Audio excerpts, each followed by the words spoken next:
नमस्कार विद्यार्थी मित्रांनो.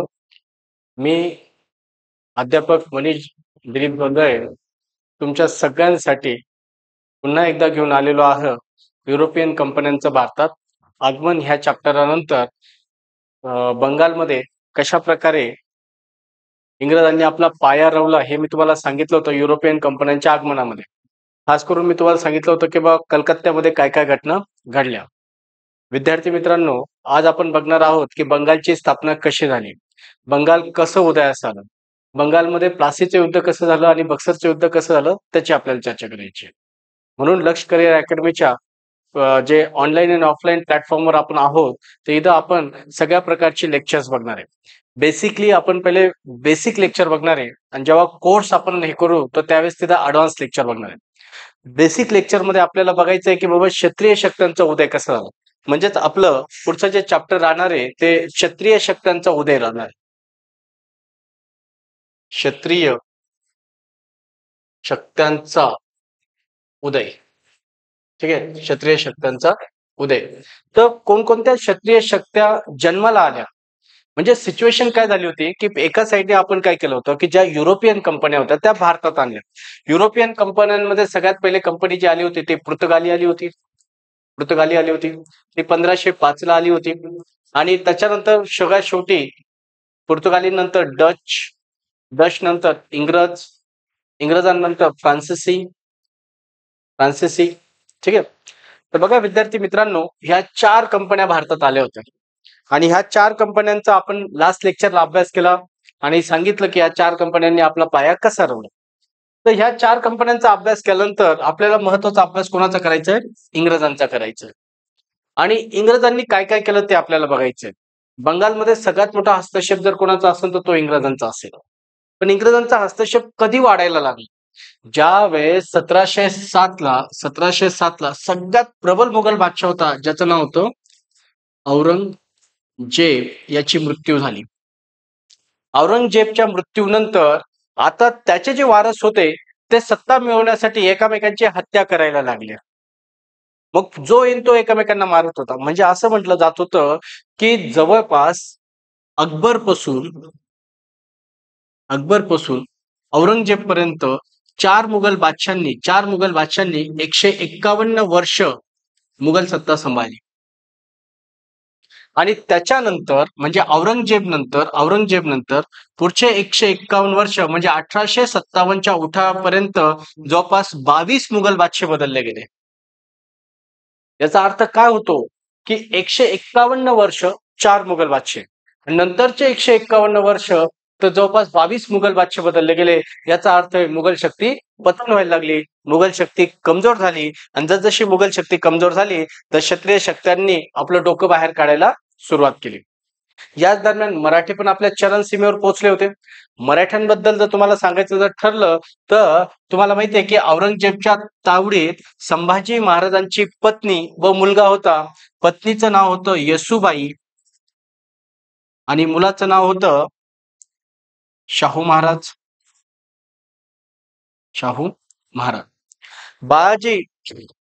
बाळाजी विश्वनाथ यांचे कूटनीती आणि सेनापती धनाजी जाधव यांच्या रणनीतीमुळे 1707 ला साताऱ्याच्या गादीवर ताराबाईंच्या जागी शाहू महाराजांना बसवण्यात आलं.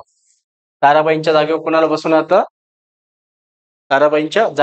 बसवण्यात शाहू महाराजांना बसवण्यात आलं. ठीक आहे. आता 1707 पासून पुढं साताऱ्यापासून मराठा शक्ती जर कोणी सांभाळत असेल तर ते शाहू महाराज सांभाळत होते आणि शाहू महाराजांचे प्रबल सेनापती होते धनाजी जाधव, तर त्यांना सल्लागार मंत्री म्हणून कोण काम करत होतं, बाळाजी विश्वनाथ. तर 1707 पासून आता मराठ्यांची दुसरी इनिंग सुरू होते इथून. ठीक आहे. आता जर बघायला जावा तर ह्याच दरम्यान जो अजमल होता, अजमलने आपल्या बऱ्याच भावांची हत्या करून सत्तेवर आला, म्हणून त्याने स्वतःला शाह आलम म्हणून घेतलं, शाह आलम प्रथम. ठीक आहे. अजमलने आपल्या बऱ्याच भावांची हत्या करून गादीवर आला म्हणून स्वतःला त्याने म्हणून घेतलं शाह आलम, म्हणून याला आपण प्रथम म्हणतो. ठीक आहे. हा जवळपास 1707 पासून तर 1712 पर्यंत होता आणि याचीही नंतर हत्या केली जाते, कारण की आता मुघल गादीमध्ये सय्यद बंधूंचा हस्तक्षेप वाढला होता. तर दक्षिणेत मराठी आता आपल्या शक्तीचा विस्तार करण्याच्या भूमिकेमध्ये होते आणि त्याच्यामुळे शाह आलमची पण पुढे जाऊन काय करण्यात आली, हत्या करण्यात आली. हत्या करण्याआधी जर मला तुम्हाला इथं सांगायचं ठरलं असेल तर हा जो औरंगजेब होता, औरंगजेब,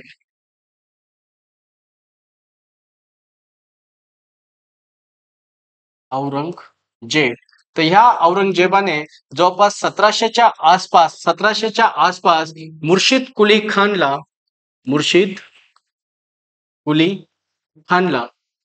बंगालचा संरक्षक म्हणून नियुक्ती केली. तर 1717ला फारुख सियारने बंगालचा सुभेदार म्हणून कोणाची नियुक्ती केली, मुर्शिद कुली खानची नियुक्ती केली. सुभेदार म्हणून कोणाची नियुक्ती केली, मुर्शिद कुली खानची नियुक्ती केली.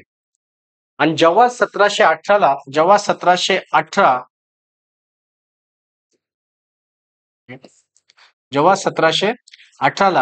मुघल बादशाह मोहम्मद शाह बनला, तर याने काय केलं, बंगालकडे पाहिजे तसं लक्ष देणं सोडून दिलं आणि त्याच्यामुळे 1722ला मुर्शिद कुली खानने बंगालला स्वतंत्र राज्य घोषित केलं. 1722ला मुर्शिद कुली खानने बंगालला स्वतंत्र राज्य घोषित केलं आणि जसं स्वतंत्र राज्य घोषित केलं तर आपली जी राजधानी होती ती ढाकावरून मुर्शिदाबादला नेली. मुर्शिदाबादला नेली. ठीक आहे. आणि अशा प्रकारे त्याने स्वतःला बंगालचा पहिला नवाब घोषित केलं, तर हा बंगालचा पहिला नवाब बनला. सिच्युएशन बघा, पहिले बंगालचा संरक्षक म्हणून होता, नंतर तो बंगालचा सुभेदार बनला आणि त्याच्यानंतर त्याने स्वतःला बंगालचा नवाब घोषित केलं. 1722ला मुर्शिद कुली खानने स्वतंत्र राज्य घोषित केलं आणि मुघलांच्या नियंत्रणात असलेला हा ढाका इथून नियंत्रण करणं अवघड जाईल म्हणून आपली राजधानी कुठे नेऊन ठेवली, मुर्शिदाबादला नेऊन ठेवली. पण एक आहे, मुघल बादशाहकडे जवळपास 2 ते 3 लाखाची सेना होती, कधीही बंगालवर आक्रमण करू शकत होता. मग त्याने काय केलं की बंगालचा जो मुघल बादशाह होता, दिल्लीवर जो बसेल होता, आग्र्यामधून पूर्ण भारत चालवण्याचा प्रयत्न करत होता, तर त्याला मुघल नजराणा चालू ठेवलं, टॅक्स द्यायचं काम चालू ठेवलं. टॅक्स चालू असल्यामुळे मुघलाला म्हणजे मुघल बादशाह जो होता मोहम्मद शाह याला काही अडचण नव्हती, तू तिकडे काही कर. आणि अशा प्रकारे याने एक प्रकारे मुघल बादशाहलाही हाताशी घेतलं. आपल्या कूटनीतीच्या अनुसार त्याने आपले बंगालमध्ये कामं सुरू केले. याचं जर सांगायचं ठरलं मुर्शिद कुली खान, तर हा जो व्यक्ती होता तर ह्या व्यक्तीने शेतीवर भर दिली आणि शेतीवर भर देण्यासाठी शेतकऱ्यांना कर्ज उपलब्ध करून दिलं. ठीक आहे. कर्जाची उगाई होऊ म्हणून कर पण लावला आणि त्याला नाव दिलं इजारा पद्धत. तर शेतकऱ्यांकडून जर कर गोळा करण्याच्या पद्धतीला नाव काय दिलं, इजारा पद्धत. आणि इजारा पद्धतीच्या अंतर्गत शेतकऱ्यांकडून मोठ्या प्रमाणात त्याने कर पण गोळा केला. ठीक आहे. त्याचबरोबर पिकांसाठी कर्ज दिलं, खूप साऱ्या अशा सुविधा केल्या आणि ह्या सगळ्या सुविधांच्या मध्यस्थी बघायला जावा तर त्याचं प्रशासन सुफलाम सुजलाम व्हायला लागलं आणि त्याच्या नेतृत्वात बंगालमध्ये एक व्यवस्थित अशी पाय उभारणी झाली ह्या नवाबांची. देन 1727ला याची मृत्यू होते. कोणाची मृत्यू होते, मुर्शिद कुली खानची मृत्यू होते आणि त्याच्या जागी त्याचा मुलगा गादीवर येतो ज्याचं नाव असतं सरफराज जंग. 1727 ते 1740 आता बंगालच्या गादीवर सरफराज जंग बसतो. ठीक आहे. याने आपल्या वडिलांचे जे धोरण होते ते कंटिन्यू चालू ठेवले. शेतकऱ्यांना कर्ज देणे, शेतकऱ्यांकडून कर गोळा करणे, बऱ्याच साऱ्या भूराजस्व व्यवस्था लागू केल्या आणि याच्या अंतर्गत जसं तसं त्याने व्यवस्थित चालू ठेवलं.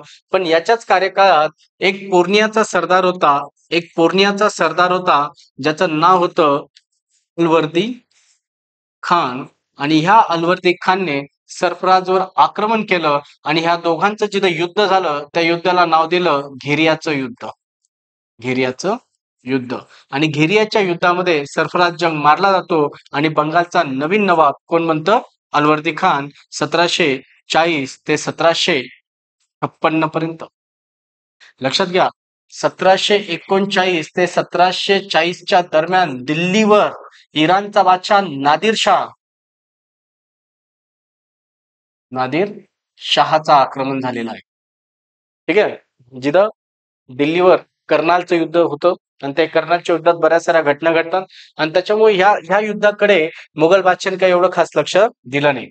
पण जसं युद्ध झालं तर युद्धात विजय झालेला हा जो होता अलवर्दी खान, तर या अलवर्दी खानने मुघल नजराना देणं चालू केलं. त्याच्यामुळे मुघलांनी परत त्याच्याकडे आक्रमण करण्याची कोणतीही चेष्टा केली नाही. याने याने पण मुर्शिद कुली खानच्या योजना जशाच्या तशा चालू ठेवल्या. मुर्शिद कुली खानच्या योजना जशाच्या तशा चालू ठेवल्या म्हणून जनतेने याचा स्वीकार केला. जनतेने याला नवाब मानलं. ठीक आहे, जर याने काहीतरी तानाशाही प्रवृत्ती दाखवली असते तर जनतेने याला नवाब मानलं नसतं, काहीतरी विद्रोह झाला असता आणि याला बाहेर काढलं असतं. ठीक आहे.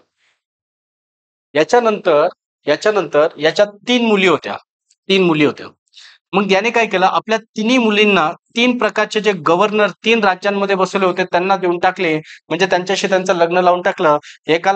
एक जो होता पटनाचा गव्हर्नर होता, एक पटना म्हणजे बिहार, एक ओडिसाचा गव्हर्नर होता आणि एक ढाकाचा गव्हर्नर होता.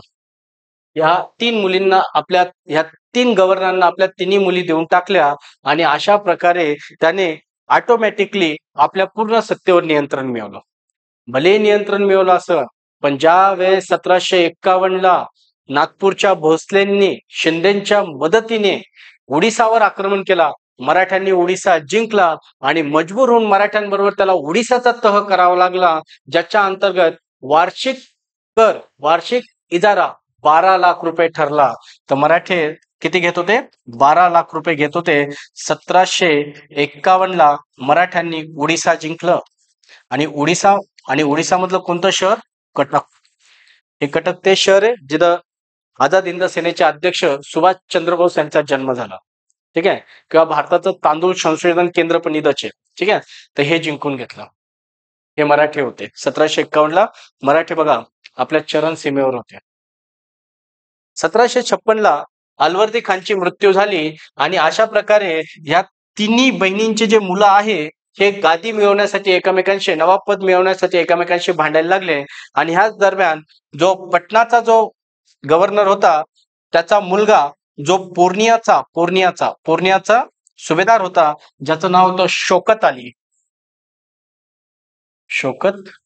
अली. आणि ह्या शौकत अलीने बंगालवर आक्रमण करण्याचा प्रयत्न केला, ढाकावर आक्रमण करण्याचा प्रयत्न केला, जो परतून लावला सिराज उद्दौलाने तो परतवून लावला आणि याच्यात शौकत अलीची हत्या झाली. शौकत अलीच्या मृत्यूनंतर आता बंगालचा नवीन नवाब कोण बनला? सिराज उद्दौला बनला. ठीक आहे, बंगालचा नवीन नवाब कोण बनला? सिराज उद्दौला. ठीक आहे, आता सिराज उद्दौला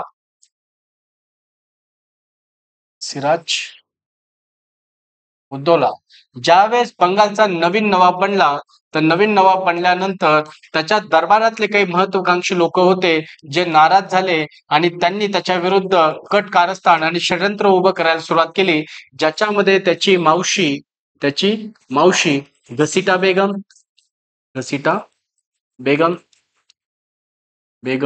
ठीक आहे, याचा अर्थ काय होऊन जातो की तिला नवाबपद पाहिजे नव्हतं. याचा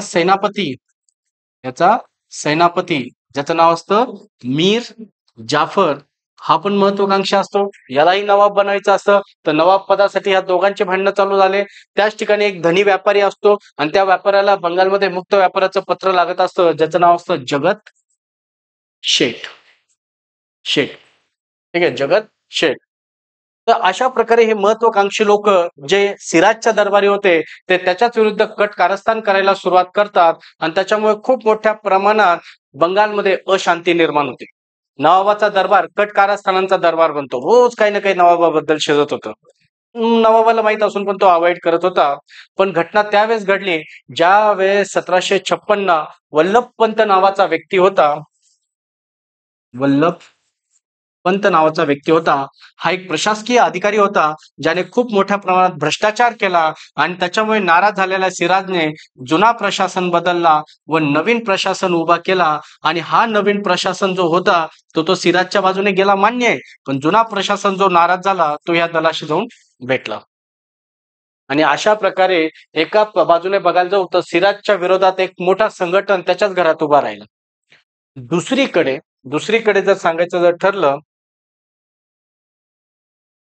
बघा, दुसरीकडे जर सांगायचं जर ठरलं तर तुम्हाला सगळ्यांना माहितीये की 1698च्या आसपास सुतानती सुतानती कालिकट कालिकट गोविंदपुरा पुरा 24 परगणा परगणा या 4 गावांच्या जमिनी एकत्र करून कलकत्ता नावाच्या शहराची स्थापना केली. आणि ह्या कलकत्त्यात 1700 मध्ये फोर्ट विल्यमचा किल्ला बांधला. कलकत्त्यामध्ये फोर्ट विल्यमचा किल्ला बांधला बांधला ठीक आहे. आणि ह्याच फोर्ट विल्यमच्या किल्ल्याला ज्यावेळेस ज्यावेळेस 1751ला मराठ्यांनी उडीसा जिंकलं त्यावेळेस इंग्रजांना जाणवलं की मराठे जर उडीसापर्यंत पोहोचू शकतात तर मराठ्यांना कलकत्त्यापर्यंत पोहोचायला जास्त वेळ लागणार नाही. म्हणून त्यांनी काय केलं, या फोर्ट विल्यमच्या किल्ल्याला तटबंदी करण्यास सुरुवात केली, संरक्षण भिंती बांधायला सुरुवात केली. त्याच्यामुळे सिराज नाराज झाला आणि सिराजने इंग्रजांना पत्र पाठवलं की तुम्ही तटबंदी बंद करा आणि कर द्यायला सुरू करा. इंग्रजांनी त्याच्या पत्राकडे दुर्लक्ष केलं. का तर 1717चा जो मुघल बादशाह होता ज्याचं नाव होतं फारुख सियार सियार आणि या फारुख सियारने इंग्रजांना मुक्त व्यापाराचं पत्र दिलं होतं संपूर्ण भारतात. आणि त्याच्यामुळे इंग्रजांनी त्याच्या कराच्या पत्राकडे दुर्लक्ष केलं आणि त्याचं परपत्र फाडून फेकलं, किल्लेबंदी चालू ठेवली. त्याच्यामुळे नाराज झालेल्या सिराजने 50,000ची सेना घेतली आणि कलकत्त्याच्या फोर्ट विल्यमच्या किल्ल्यावर आक्रमण केला. किल्ला जिंकला आणि किल्ल्याला नवीन नाव दिलं अलीनगर. अलीनगरचा किल्ला. आता जसा हा किल्ला त्याच्या ताब्यात आला तर ताब्यात आल्यानंतर या किल्ल्यामध्ये त्याच्याकडे जवळपास 146 कैदी सापडले. 146 कैदी सापडले. यांना एका बंद कोठडीत बंद करून ठेवतो. कोठडीत ठेवतो. ठीक आहे. जवळपास 1956च्या जूनच्या महिन्याच्या आसपासची ही घटना आहे. 146 जण एका खोलीमध्ये बंद आहे. ऑक्सिजनची कमतरता आहे, खायला प्यायला काहीच नाहीये. आणि गुडमोहन याच्यातल्या 122/123 NCERT अनुसार 123, स्टेट बोर्ड अनुसार 122 लोकांची मृत्यू होते. आणि या घटनेला नाव दिलं जातं बंद कोठडीची घटना. जे वाचले ते इथून पळाले आणि हे लोक मद्रासला पोहोचले. मद्रासला कोण बसेल होता? रॉबर्ट क्लाइव्ह बसेल होता. आणि ह्या रॉबर्ट क्लाइव्हला जाऊन आपली सगळी स्टोरी सांगितली. स्टोरी सांगण्याचं श्रेय जातं हॉलवेल नावाच्या व्यक्तीला. जे वाचले त्यांच्यातला एक व्यक्ती होता ज्याचं नाव होतं हॉलवेल.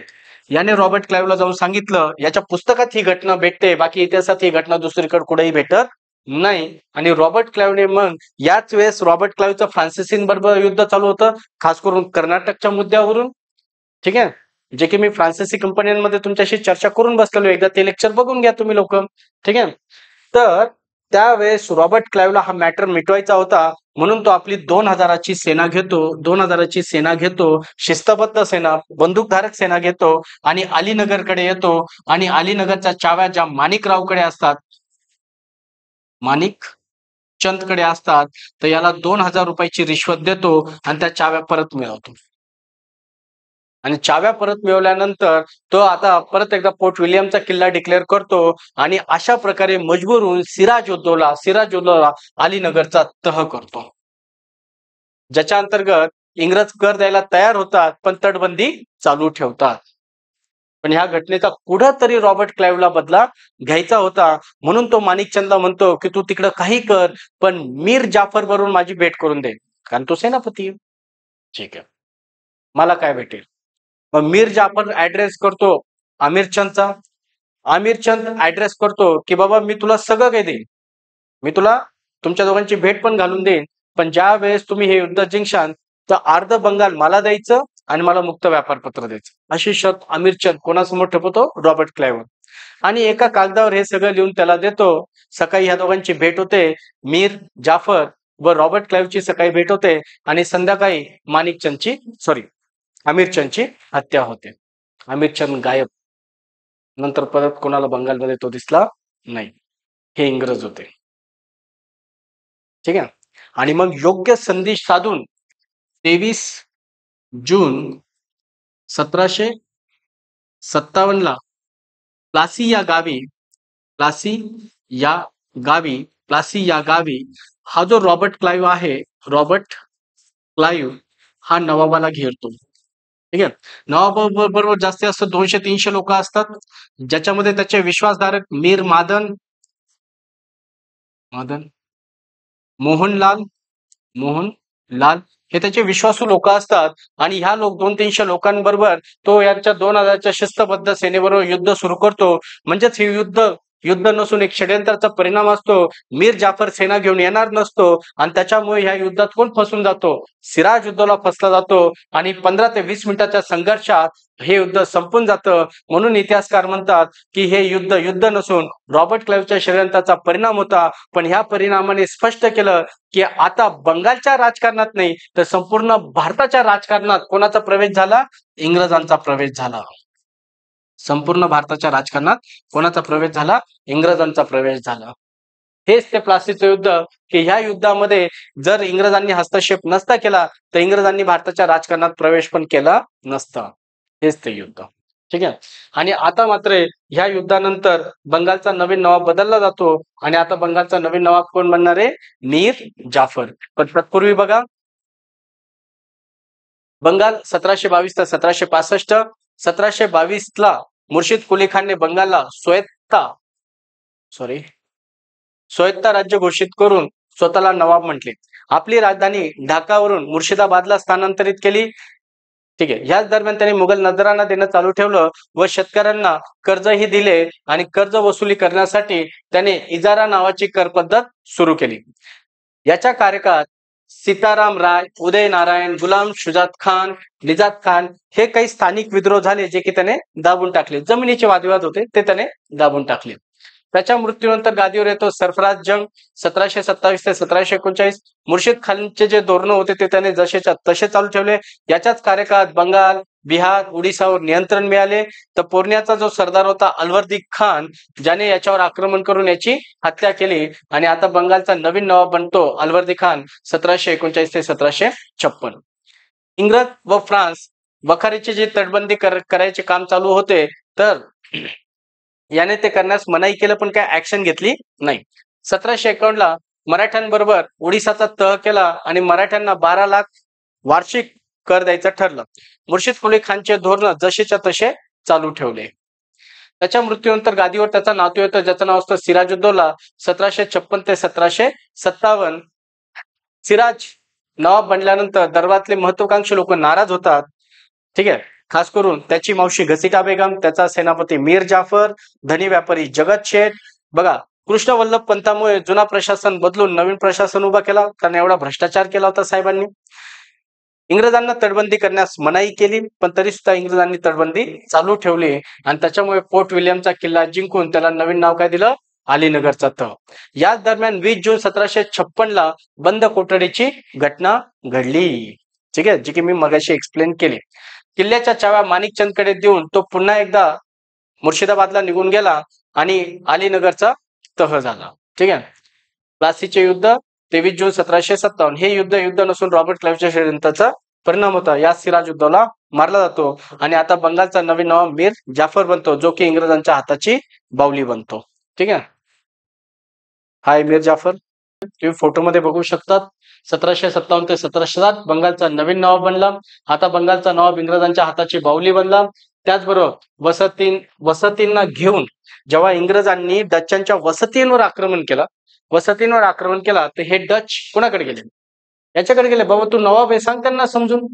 तर हा समजवण्याच्या चक्कर मध्ये ह्या डच्चांनी काय केलं? ह्या इंग्रजांनी काय केलं? इंग्रजांनी डच्चांवर आक्रमण केलं. आणि दोघांचं युद्ध जिथं झालं ते बेदाऱ्याचं युद्ध. आणि ह्या बेदाऱ्याच्या युद्धामध्ये डच कंपनी हारते आणि अशा प्रकारे ही फक्त व्यापारापर्यंत समिटून जाते. आणि त्याचबरोबर ह्या मीर जाफरला सांगितलं जातं बाबा तू डच्चांच्या संपर्कात आहे, त्याच्यामुळे तुला आम्ही नवाब पदावरून बाहेर काढतो. डच्चांच्या संपर्कात असल्याचं कारण देऊन त्याला त्याच्या पदावरून दूर केलं. पदावर कोणाला आणलं तर त्याचा जावई जो पूर्णियाचा सरदार आहे, ज्याचं नाव काय आहे, मीर कासिम. आता हा बंगालचा नवीन नवाब बनतो. बघा हा मीर कासिम आहे, ठीक आहे, हा मीर कासिम आहे. 1707 ते 1763 ज्या वेळेस हा मीर कासिम आहे ना गादीवर येतो, तर गादीवर आल्यानंतर तो इंग्रजांचा जो गव्हर्नर असतो, गव्हर्नरचं नाव असतं व्हेनिस चार्टर, जो की ह्या घटनेला बंगालची क्रांती असं म्हणतो. याला येऊन सांगतो की बाबा मी गादीवर तर बसतोय, मी जवळपास 1 करोडच्या आसपास रिश्वत देतोय, 50 लाख तुला देतोय, 25 लाख तुझ्या दोन्ही चेल्यांना देतोय, 1 करोड रुपये देऊन मी गादीवर आलोय. पण माझी एक शर्त आहे, तुम्हाला जे पाहिजे ते मी देतो, पण तुम्ही बंगालच्या राजकारणात हस्तक्षेप करायचा नाही. असं कोण म्हणतोय, मीर कासिम कोणाला म्हणतोय, व्हेन्सिस चार्टरला म्हणतो. हे म्हणतात डन, आम्हाला पैशाशी मतलब आहे, पैसा भेटला, रिश्वत भेटली, व्यापाराचं परपत्र भेटलं, सगळं भेटलं, आम्हाला काही गरज नाही. आणि अशा प्रकारे हे सगळं व्यवस्थित चालत असताना 1763ला पटनाचा जो जमीनदार असतो, पटनाचा जो जमीनदार असतो, ज्याचं नाव असतं राम नारायण, हा मीर कासिमच्या योजनांना फेटाळतो, त्याच्या विरोधात जाऊन बगावत करतो आणि त्याच्यामुळे मीर कासिम याच्यावर आक्रमण करतो आणि याची हत्या करून टाकतो. आणि ज्यावेळेस पटना रिकामा पडलेला, आता पटनावर कोणाचंच नियंत्रण नाहीये, म्हणून इलाहाबादवरून 148 जणांची तुकडी आल्यांच्या नेतृत्वात पटनाला येते. मीर कासिम इथंच म्हणतो, यार हीच तर तुम्ही चूक केली, आमच्या राजकारणात का हस्तक्षेप केला. आणि म्हणून हा काय करतो, पटनावर आक्रमण करतो आणि या 148 जणांना बंदी बनवतो. मग इंग्रज नाराज होतात आणि याला याच्या गादीवरून दूर करतात. आणि म्हणून बघा आता बंगालचा पुन्हा नवीन नवाब कोण बनणार आहे, 1763 ते 1767 याचा सासरा, ज्याचं नाव असतं मीर जाफर. ठीक आहे, मीर जाफर पुन्हा गादीवर येणार, मीर जाफर पुन्हा गादीवर येणार. कासिम नाराज झाला, तो परत पटनाला गेला आणि या 148 जणांची हत्या केली आणि या घटनेला नाव दिलं 1763चा पटना हत्याकांड. अशा प्रकारे हा पटना हत्याकांड घडला. इंग्रजांनी याला गादीवरून दूर करून मीर जाफरला पुन्हा नवाब बनवले. एक पॉइंट राहिला, याने आपली राजधानी मुर्शिदाबादवरून मुंगेरला नेली आणि अत्याधुनिक शस्त्रागार इथंच उभा केला, ते पण जर्मनचा एक जो गव्हर्नर होता त्याच्या मदतीने. ठीक आहे, आता ह्या घटना तर घडत राहिल्या. आता जर बंगालची सिच्युएशन बघा, बंगालमध्ये 1757 ते 1760 मीर जाफर, त्याच्यानंतर त्याचा जावई गादीवर येतो 1760 ते 1763 मीर कासिम. ठीक आहे, 1763 ते 1767 परत सासरा गादीवर येतो, ज्याचं नाव असतं मीर जाफर. ठीक आहे, तर हा जो कासिम आहे ना, कासिम त्याचा जो मित्र असतो तो अवधचा नवाब असतो, ज्याचं नाव असतं शिजा अवधचा नवाब शिजा उद्दौला याची भेट घेतो. याला सगळी आपली जे काही आपबीती जी घडली ती सांगतो. आणि ही आपबीती ऐकल्यानंतर तो त्याला मुघल बादशाह शाह आलम द्वितीयकडे घेऊन जातो. आणि अशा प्रकारे शाह आलम द्वितीय, अवधचा नवाब आणि बंगालची माजी नवाब यांचा एक त्रिकूट तयार होतो. आणि हा त्रिकूट एक मोठी सेना घेऊन, जवळपास 50,000ची शेळ्या मेंढ्यांची सेना घेऊन युद्धासाठी निघतात आणि बिहार जवळ बक्सर या गावी येऊन पोहोचतात. त्याचबरोबर इंग्रजांच्या सेनेचं नेतृत्व हेक्टर मुनेरो करत असतो. आणि अशा प्रकारे 22 ऑक्टोबर 1764ला उत्तर भारतातल्या 3 प्रमुख शक्त्यांबरोबर इंग्रजांची फाईट होते. हे युद्ध कमीत कमी 3 ते 4 दिवस चालतं आणि 4थ्या दिवशी फायनल होऊन जातं. ही त्रिकूट शक्ती हरते आणि याच्यामध्ये हा जो आहे मीर कासिम हा मारला जातो. अवधचा नवाब शिजा उद्दौला आणि मुघल बादशाह शाह आलम द्वितीय, त्याचबरोबर रॉबर्ट क्लाइव्हला पुन्हा भारतात गव्हर्नर बनवून पाठवलं. तर रॉबर्ट क्लाइव्ह, हेक्टर मुनेरो असे प्रबल लोक इलाहाबादमध्ये एकत्र येतात आणि इलाहाबादचा तह करतात. कोणता तह करतात? इलाहाबादचा तह करतात. ठीक आहे. या युद्धानंतर बंगालमध्ये दुहेरी शासन व्यवस्था सुरू होते. म्हणजेच आता प्रशासन नवाबाकडे जाईल तर महसूल इंग्रजांकडे सांभाळला जाईल. दादाभाई नौरोजी यांच्या म्हणण्यानुसार इलाहाबादचा तह मध्ये जवळपास 40 लाख पाऊंड बंगालमधून ब्रिटनला गेले. म्हणजे दादाभाई नौरोजींनी आपलं जे सिद्धांत मांडलं होतं, त्यांनी एक ड्रेन थेरी नावाचा सिद्धांत मांडलं होतं. भारताचा आर्थिक निकास म्हणजे भारताचं शोषण कसं झालं हे दादाभाई नौरोजींनी खूप छानपैकी स्पष्ट केलं. आणि त्यांनी सांगितलं की या काळामध्ये म्हणजे 1765 ते 1772 जेव्हा दुहेरी शासन व्यवस्था चालू होती तर भारतातून एकतर्फा शोषण झालं. ते पण ते 40 पाऊंड म्हणजे 4 सोन्याच्या जहाजा भरून भारतातून ब्रिटनला गेल्या. एवढं भयानक शोषण झालं. का? तर प्रशासन नवाब सांभाळणारे तर सगळं जनतेकडून कर गोळा करण्याचा अधिकार इंग्रजांकडे गेला होता. आणि इंग्रजांची कर गोळा करण्याची पद्धत सगळ्यात अमानुष होते. त्यांना फक्त शोषण करायचं होतं. त्यांनी फक्त एकतर्फा लूट केली बंगालची. आणि बघा किती लुटलं. आजच्या 40 लाख पाऊंड एवढं लुटलं. असं दादाभाई नौरोजींनी आपलं जे आर्थिक निसरणीचा सिद्धांत आहे त्याच्यामध्ये स्पष्ट केलं. आणि अशा प्रकारे आपण इथं बंगालची संपूर्ण चर्चा केली. ठीक आहे. तर नेक्स्ट लेक्चरमध्ये आपण जे पुढच्या ज्या शक्त्या आहेत त्यांची चर्चा करणार आहोत. ऍडव्हान्स कोर्ससाठी तुम्ही लक्ष करिअर अकॅडमीला लवकरात लवकर जॉईन करा. ऍडव्हान्स कोर्समध्ये आपण संपूर्ण हिस्ट्री चर्चा करणार आहे. ठीक आहे. संपूर्ण हिस्ट्री आपल्याला चर्चा करायची आहे. तर त्याच्यामुळे लक्ष करिअर अकॅडमीचा ऑनलाईन ऑफलाईन कोणत्याही प्लॅटफॉर्मला लवकरात लवकर जॉईन करा. थँक्यू. धन्यवाद.